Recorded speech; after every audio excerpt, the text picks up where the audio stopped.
दिल्ली से संभल 150 किलोमीटर दूर है। मुस्लिम बाहुल्य इलाका है। यही एक जामा मस्जिद भी है और इसी पर कईयों की नजर है।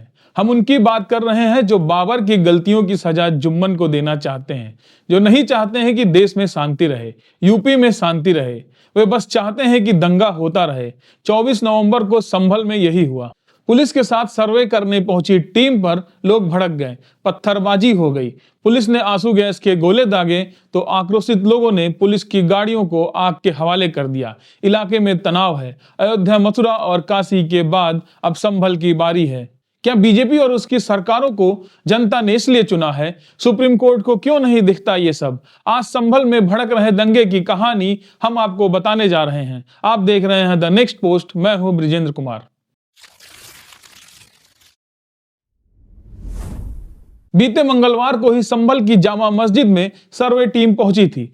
लोगों से बात हुई और सर्वे पूरा हुआ। फिर ऐसा क्या हुआ कि जब दूसरी बार सर्वे टीम पहुंची तो लोग अपना आपा खो बैठे। इससे पहले ये जानिए कि पूरा मामला क्या है। दरअसल संभल की चंदौसी कोर्ट में एक मामला दायर हुआ था। हिंदू पक्ष की दलील है कि संभल की जामा मस्जिद दरअसल हरिहर मंदिर है और इसे बाबर ने 1529 में मस्जिद बना दिया था। इसी मामले पर चंदौसी की कोर्ट ने सर्वे का आदेश दे दिया और हिंदू पक्ष की याचिका को स्वीकार कर लिया। संभल की काली देवी मंदिर के ऋषिराज गिरी इस मामले में याचिका करता है। उनका दावा है कि बाबर ने मंदिर को मस्जिद में बदल दिया था। मामले में हिंदू पक्ष के वकील हैं विष्णु शंकर जैन।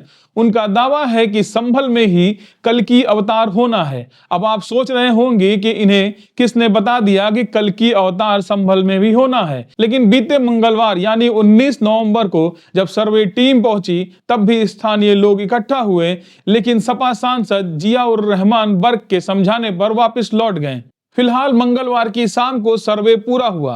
5 दिन बाद सर्वे टीम फिर पहुंची और इस बार सुबह के टाइम सर्वे किया जाना था, लेकिन लोगों का धैर्य जवाब दे गया। इस पर जब सपा सांसद राम गोपाल यादव से पूछा गया तो उन्होंने साफ कह दिया कि जब पुलिस ऐसा व्यवहार करेगी तो लोग क्या करेंगे। राम गोपाल यादव 20 नवंबर को मीरापुर और कुंदरी में वोटिंग के दौरान पुलिस के भाजपा का पट्टा पहन लेने की बात कर रहे थे। उन्होंने कहा कि पुलिस ऐसी कार्रवाई करेगी तो पत्थरबाजी तो होगी ही। इस तरह बूथ लूटा जाएगा तो लोग क्या करेंगे। सपा नेता अखिलेश यादव ने कहा कि जानबूझकर संभल में हिंसा कराई गई है, जानबूझकर संभल में सर्वे टीम भेजी गई है। संभल की घटना के पीछे पूरी घटना चुनाव में हुई बेईमानी से ध्यान भड़काने के लिए कराया गया है। मायावती ने कहा कि यूपी उपचुनाव के नतीजे के बाद पूरे मुरादाबाद मंडल में तनाव है। सरकार को सर्वे का काम आगे नहीं बढ़ाना चाहिए था, लेकिन ऐसा नहीं किया गया। संभल में जो हुआ, आपको बता दें कि 20 नवंबर को मीरापुर और कुंदुर की उपचुनाव में पुलिस पर आरोप लगा कि उसने मुसलमानों को जानबूझकर वोट नहीं डालने दिया। कुंदुर्गी में तो खेला ही हो गया। 60% से ज्यादा की मुस्लिम आबादी वाले इस सीट पर बीजेपी जीत गई। बीजेपी के उम्मीदवार रामवीर सिंह को 2.25 लाख से के करीब वोट मिले और सपा के प्रत्याशी किसी तरह 25,000 वोट ही जुटा पाए। 2022 में यहीं से सपा के जिया उर रहमान वर्ग जीते थे। समाजवादी पार्टी का आरोप है कुंदरकी में मुस्लिम वोटरों को जानबूझकर वोटिंग नहीं करने दिया गया। गांव में बैरिकेडिंग की गई और आईडी कार्ड को फर्जी बताकर पुलिस ने वोट नहीं डालने दिया। कुंदरकी में तो सपा ने दोबारा चुनाव की मांग की थी, लेकिन कुछ नहीं हुआ। बीच चुनाव में सपा प्रत्याशी ने चुनाव का बहिष्कार कर दिया था। उनका कहना था कि सिर्फ एक समुदाय को वोटिंग करने दी जा रही है। राम गोपाल यादव इसी आक्रोश की बात कर रहे थे, पुलिस के इसी व्यवहार की बात कर रहे थे। पुलिस और प्रशासन पर किसी भी समाज का भरोसा तब बनता है जब पुलिस निष्पक्ष तरीके से काम करती रहे। मुजफ्फरनगर की मीरापुर सीट पर भी वोटिंग के दिन दंगे की स्थिति रही, क्योंकि यहां लोगों ने आरोप लगाया कि मुस्लिम वोटरों को वोट नहीं डालने दिया गया, उन्हें लोकतांत्रिक अधिकार से वंचित किया गया। जब पुलिस इस तरह से काम करती है तो किसी को भी पुलिस पर भरोसा नहीं होगा। लेकिन सवाल उस चंदौसी कोर्ट से भी है जिसके जज ने एक याचिका पर तुरंत सर्वे करने का आदेश दे दिया। 1992 में अयोध्या को लेकर बवाल मचा।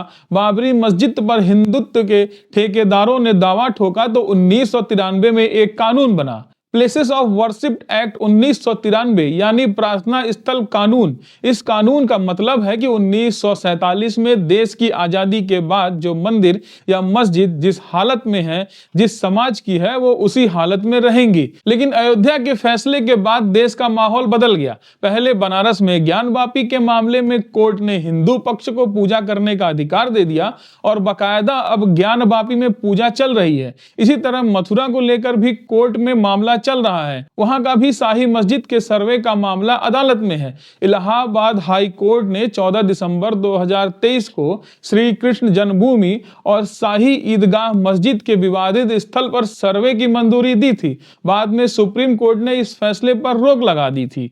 26 फरवरी 2024 को इलाहाबाद कोर्ट ने बनारस के ज्ञानवापी परिसर में पूजा जारी रखने का आदेश दिया था। दरअसल मुस्लिम पक्ष ने इस मामले को हाई कोर्ट में चैलेंज किया था, जिसके बाद अदालत ने याचिका खारिज कर दी थी।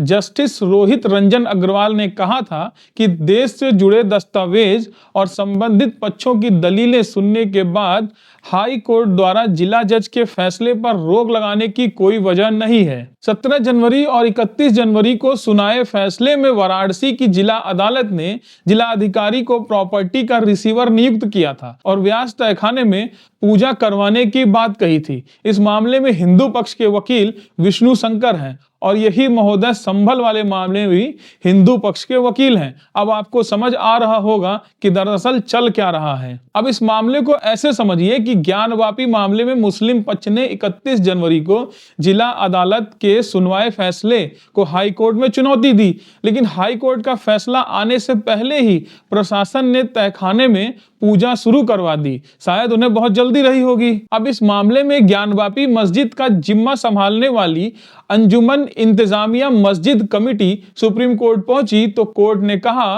कि पहले हाई कोर्ट जाइए, और जब हाई कोर्ट गए तो कोर्ट ने याचिका खारिज कर दी। अब सुप्रीम कोर्ट ने ज्ञानवापी के मामले में प्रार्थना स्थल कानून का हवाला दिया होता, पूजा की इजाजत नहीं दी होती तो शायद संभल का मामला नहीं आता। लेकिन ज्ञानवापी केस में मिली कामयाबी ने कुछ खास लोगों को संभल की जामा मस्जिद पर दावा ठोकने का अधिकार दे दिया। यहीं से संभल की जामा मस्जिद को हरिहर मंदिर बताने का रास्ता खुल गया।